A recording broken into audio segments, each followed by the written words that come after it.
I asked you guys which stage of the Big Four application process you'd like me to cover next. And the overwhelming majority of you said the group assessment exercise. So in this video today, I'm going to be telling you how to ace the group assessment exercise in 7 easy steps.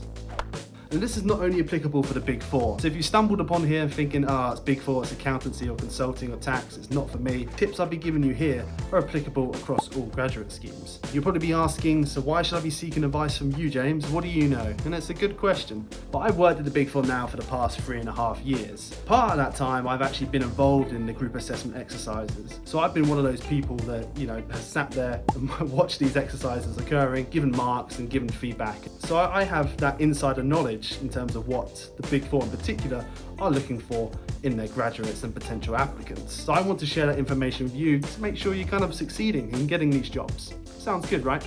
Let's dive in.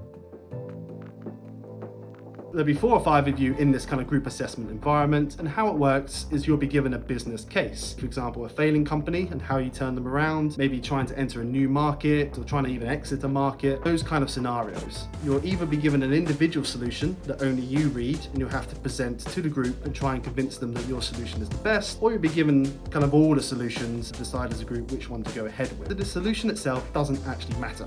On that scorecard, when I'm marking you, I don't give you marks for the solution picked.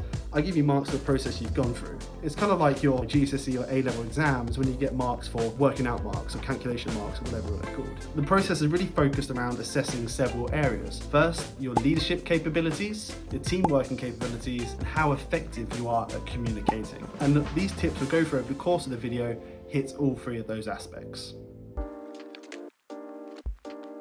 A lot of people enter these thinking it's either me or them. There's one job going and I have to get it, which isn't the case. The Big Four are large enough that every single person in that assessment group can get the job. So it's not like a winner takes all, a zero-sum game or anything like that. Everyone in that room can take the job. And as soon as you realize you're not competing with the people in the room, and you're more collaborating with each other to get to the optimal outcome, the easier the process comes. And it's clear as day when someone thinks it's a competition, they're trying to beat everyone else. As soon as you start treating like that and get into that mindset, you'll subconsciously start, your body language and acting in various ways that just won't impress the assessor. So go in with a collaborative mindset. Go in thinking every single person I'm with here can get the job with me. It's not me or them, it's us.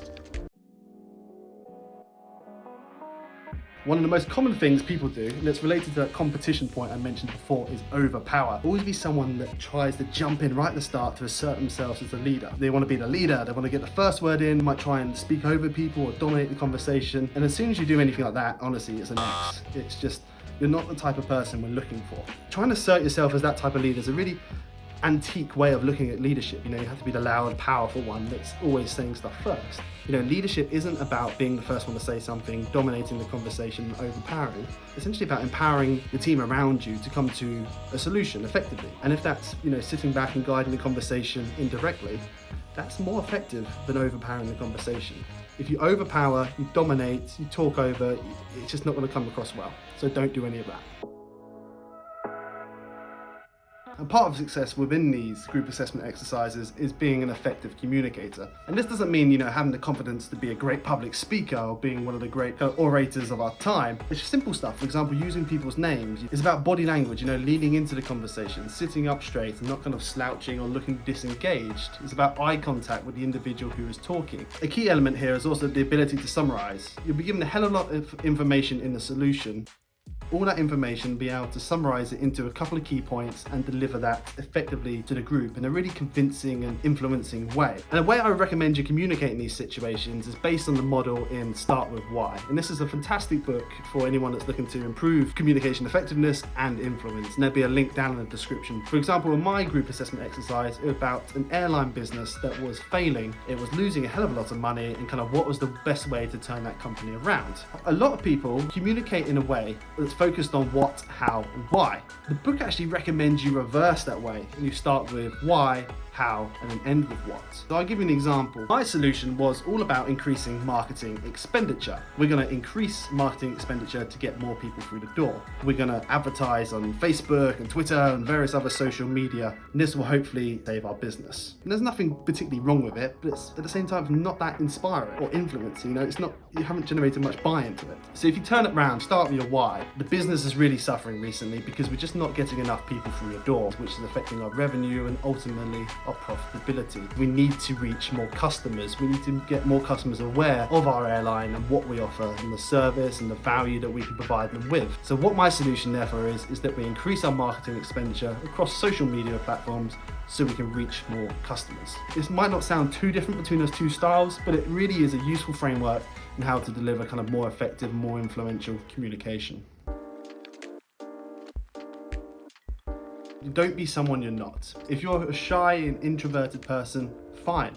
Don't try and fit this kind of stereotype or mold of what you think a Big Four employee should be. Not everyone is extroverted, loud, or confident. There are lots of introverted, shy people. Don't try and pretend to be something you think we're looking for. We're looking for a range of different characters and personality. Fundamentally, we're looking for great team players. As an assessor, it really does stand out when someone who's not naturally kind of extroverted, tries to be extroverted, because over time, throughout the conversation, they kind of default back to their standard ways and they kind of do weird quirks that you can just tell it's not being natural. So be yourself, take confidence in kind of who you are as an individual, kind of what you bring to the table, and just go with it. Going through the assessment process is very nerve-wracking. Even the most confident people can trip up on the day. And one of the key tips here is to be really as inclusive as possible in the conversation. If you see someone that hasn't been involved too much in the conversation or isn't talking or hasn't had an opportunity to speak, involve them in the conversation. Don't call them out on it. This is a good opportunity for you to demonstrate how you involve people. You don't go, Mark, why aren't you saying anything? You go, or Mark, well, what do you think of that idea? Or Mark, what do you think of that solution? It's a really simple trick and it'll get you a lot of ticks. Typically in these things, you're trying to pitch for a solution. And what people do is they get really invested in their own solution and they can get overly critical of other people's solutions. They can kind of really dismiss them in terms of, nope, I don't think that'll work. For my airline example, one of the solutions was we improved the quality of the in-flight food.